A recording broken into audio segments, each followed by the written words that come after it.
First of all, I want to say sorry because I can't upload videos regularly. Nowadays, I have to work on my master's thesis on Indo-European studies, and also I'm translating Hridayananda Das Goswami's Bhagavad Gita into Turkish. It's difficult for me to create a time for my channel, but still I am trying my best. Today I want to talk about a very common misconception, which is, as you can understand from the title, to see monotheistic and polytheistic views as they are necessarily in conflict with each other. And the misconception I'm talking about here is so widespread that you can't escape from it even in the academic world.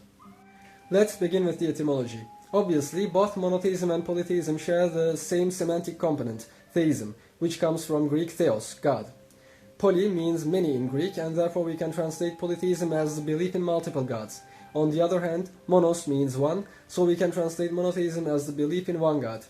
From this point of view, it really seems like there is an essential conflict between them, because you can't believe that there is only one X and there are many X's at the same time.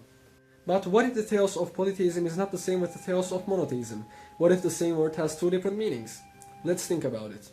What polytheistic traditions call God is actually a kind of superhuman. They don't have to be eternal, all-powerful, all-knowing, etc. They just do things that humans can't do. Generally, they are responsible for some kind of natural forces or identified with specific virtues. On the other hand, the God of the monotheistic religions, as we classify them, has some specific qualities like being all good, all powerful, all knowing, eternal, and the source of all creation. Let's say that there is a man who believes in many nature gods, and from time to time he demands something from this or that god. He prays to the thunder god for rain, for example, and then he prays to the forest goddess for protection from wild animals, etc. This man is clearly a polytheist.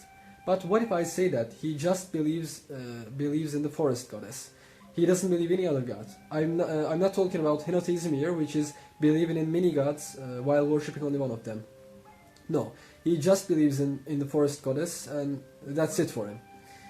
Is he monotheist now? Is this what we would call monotheism? This goddess can do nothing about rain, for example, or she has no power about afterlife. But she is still the same being I mentioned in the beginning. She can do many things about the forest and the wild animals in it. My answer to this question is no, he is not a monotheist.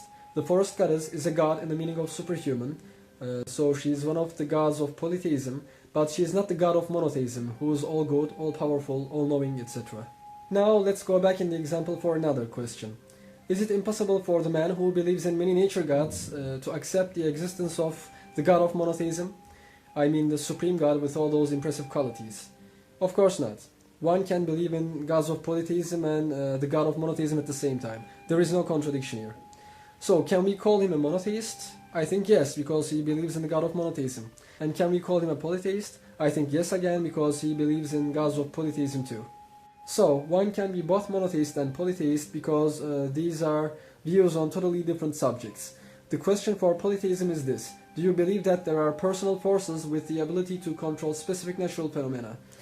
On the other hand, the question for monotheism is: do you believe that there is an all-powerful person who is the ultimate source of everything that exists? As you can see here, these two questions have absolutely nothing to do with each other. Actually, almost in every monotheistic religion, we can find some divine persons that can be called God in the sense of polytheistic God. They may be called angel, saint, Kutb, Deva or Yazata according to the tradition people follow, but they are there and many monotheists worship them. I know different religions have their own terminology about religious practices, but I'm using the word worship for expressing your reverence to your superior in a mood of sincere devotion.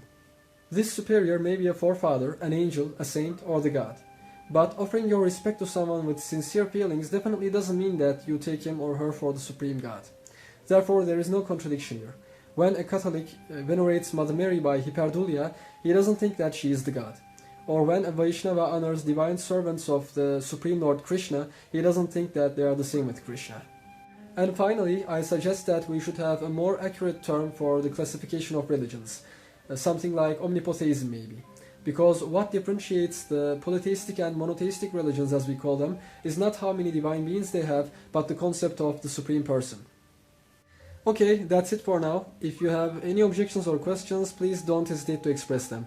In the next videos, I'll probably talk about the moral argument for the existence of Supreme God, the free will argument for the existence of soul, and the three aspects of God according to Bhagavad Gita. If you are interested, don't forget to subscribe.